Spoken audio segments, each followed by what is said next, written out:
hier ist Jessica. Willkommen zurück zu einem neuen Video. In diesem Video möchte ich euch zeigen, wie man mit Markern in einem Malbuch malen kann. Ich habe hier ein Beispiel für euch, wie man Marker benutzen kann. Sehr, sehr simpel. Es muss nicht unbedingt irgendwie aufwendig sein. Es war wirklich einfach und ging super schnell und für meinen ersten Versuch bin ich eigentlich sehr, sehr zufrieden. Und mit euch zusammen möchte ich erstmal ein kleines Tutorial vorne wegschieben, wie man Marker benutzt. Und zum Schluss gebe ich euch noch einige Tipps mit, wie zum Beispiel Papier, Marker und was es sonst noch für Techniken gibt, die man benutzen kann. Dann viel Spaß beim Reinschauen und ich hoffe, es gefällt euch.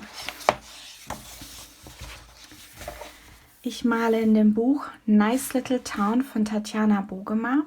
Das Buch habe ich von einer von euch geschenkt bekommen und ich muss sagen, mir gefällt es richtig gut. Ich hätte nicht gedacht, dass es sich für Marker besonders gut eignet, weil das Papier relativ dünn ist.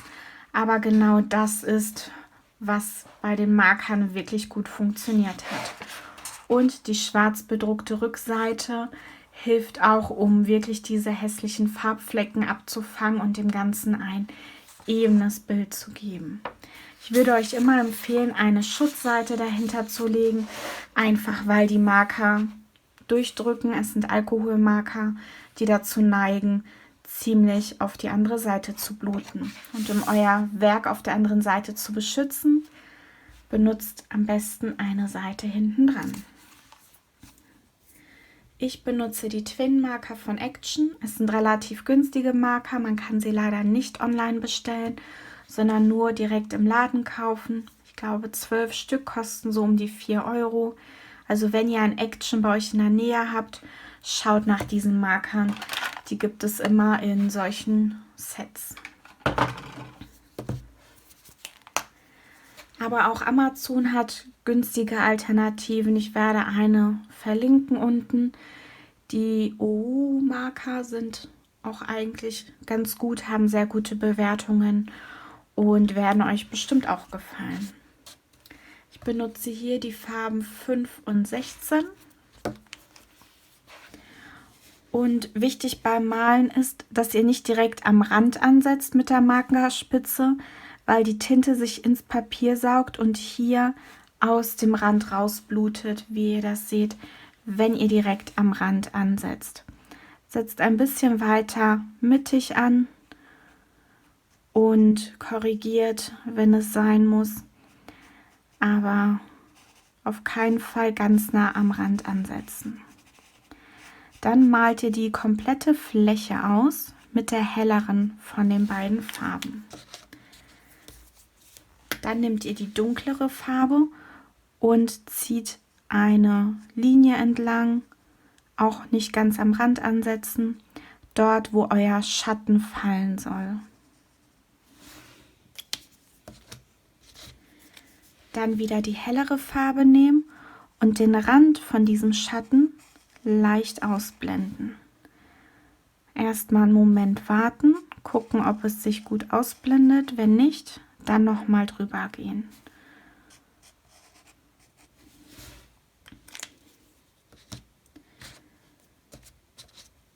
Dann wieder die hellere Farbe. Ein Blatt komplett ausmalen.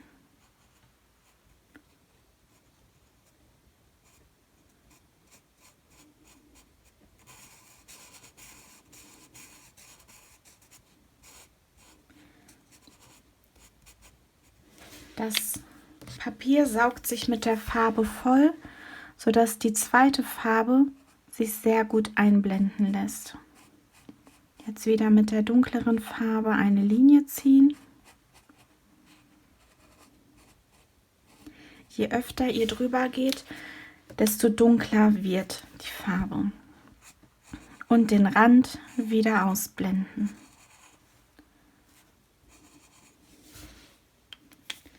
Und so geht ihr mit allen Farben vor. Das war das Blenden mit 2 Farben. Das Ganze zeige ich euch nochmal mit einer anderen Farbkombination. Ich habe hier einmal die 23 und die 24. Das sind so gelb-orange-Töne.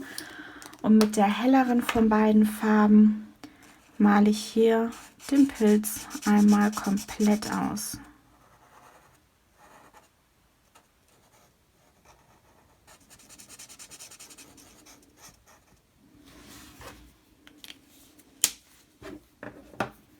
Dann nehme ich die dunklere Farbe und setze da an, wo der Schatten fallen soll. Auch nicht bis ganz zum Rand, weil sich die Farbe vollsaugt und sich etwas weiter ausbreitet. Wenn ihr möchtet, dass der Ton dunkler ist, geht ihr ein paar Mal mehr drüber. Das Schöne an Tatjanas Büchern ist, auf jeden Fall in diesem Band, dass sie viele der Schatten schon andeutet und ihr nicht lange überlegen müsst, sondern wirklich nach ihrem Vorbild gehen könnt. Mit der helleren von beiden Farben blende ich dann den Rand aus.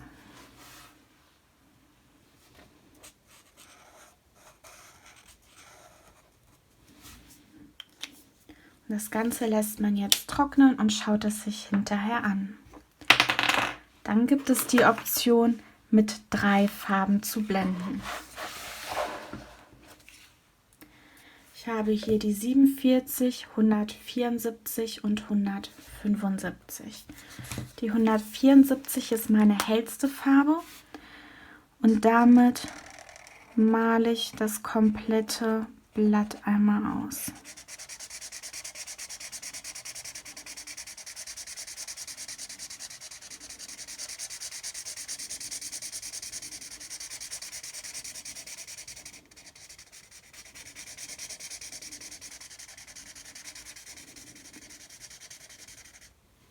Ich hätte gedacht, dass diese Marker irgendwelche Streifen hinterlassen, aber das Papier nimmt es so gut auf und verteilt die Farbe so gut, dass wirklich keine Streifen bleiben, was mich sehr, sehr überrascht.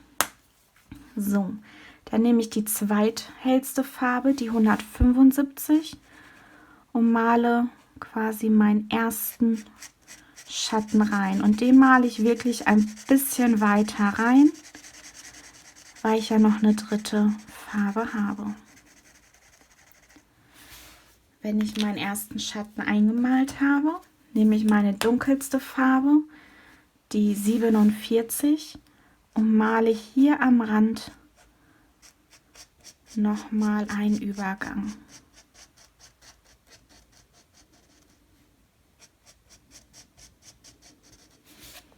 Und jetzt gehe ich wieder rückwärts vor.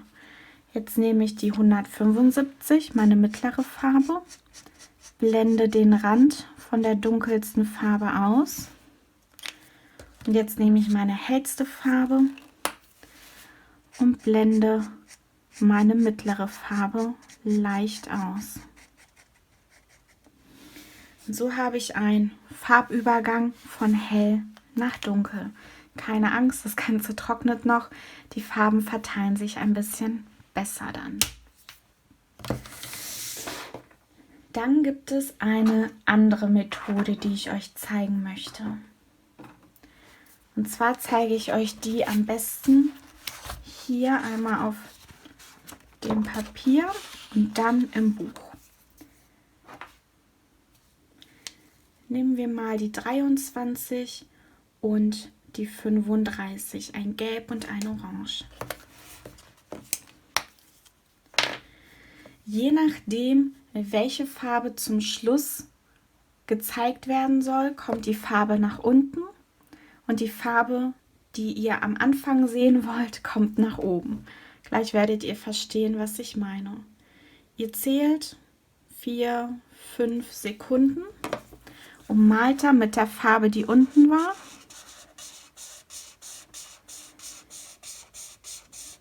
Zickzacklinien in einem geraden Verlauf.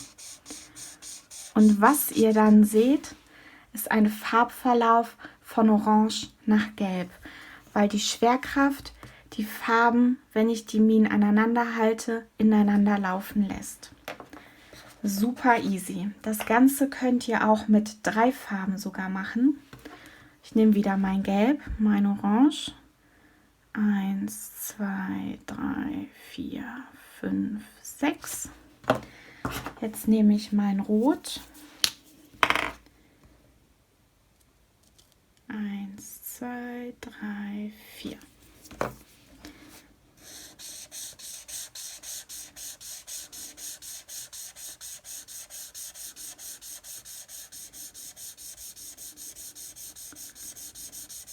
Ein sehr, sehr cooler Effekt.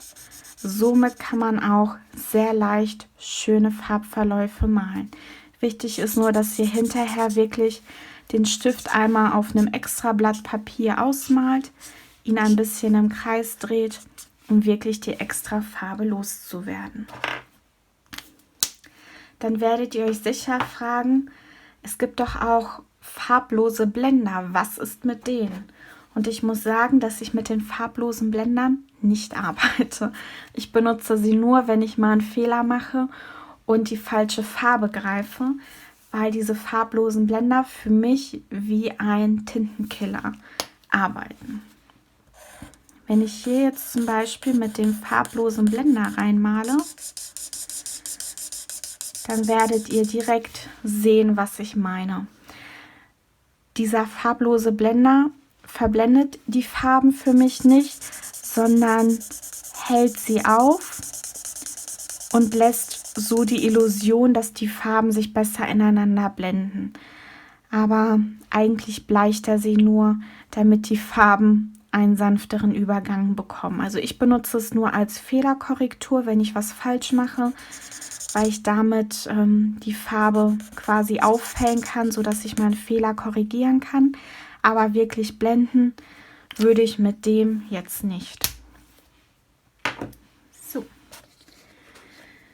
Diesen Effekt, den ich euch gerade gezeigt habe, ist das, was diese teuren Kamelienmarker im Prinzip machen. Sie kreieren einen Farbübergang, indem man hier diese farblose Patrone quasi am Stiftende hat. Aber genau das gleiche könnt ihr auch mit dem farblosen Blender hier erreichen. Es müssen nicht die Stifte für 25 € sein. Es reicht auch, wenn ihr etwas günstigeres habt.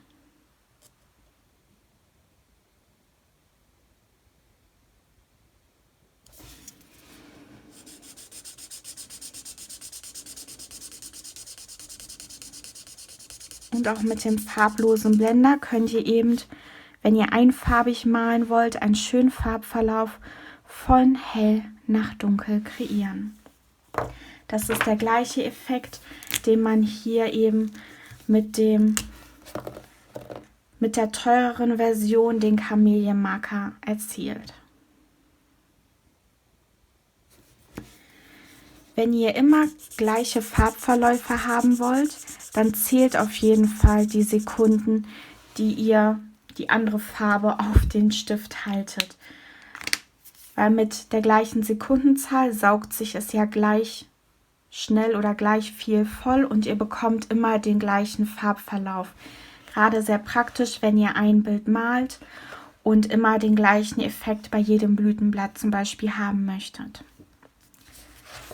Das als ein paar Tricks. Probieren wir mal das Ganze hier im Buch aus. Und zwar nehmen wir mal den Marker Nummer 2 und den farblosen Blender und schnappen uns einen Pilz.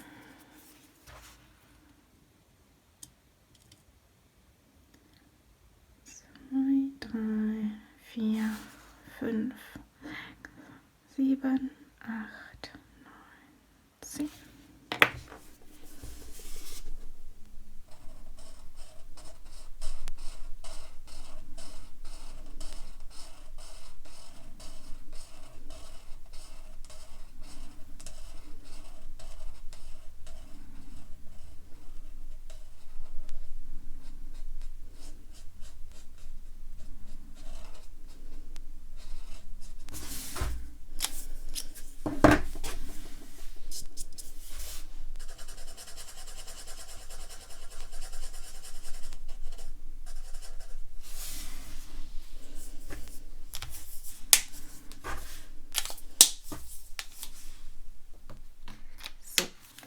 zu den Tipps, die ich euch mitgeben möchte.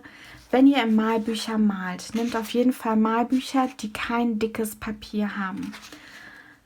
Die Marker sind ja mit Tinte gefüllt und dickes Papier neigt eben dazu, diese Tinte aus den Markern rauszuziehen, um sich damit zu sättigen. Deswegen nehmt eher Malbücher mit dünnem Papier, sodass dann das Papier schnell gesättigt ist und ihr schnell und einfach blenden könnt, ohne viel an Tinte von euren Markern zu verlieren. Mein zweiter Tipp ist, nehmt auf jeden Fall einseitig bedruckte Malbücher.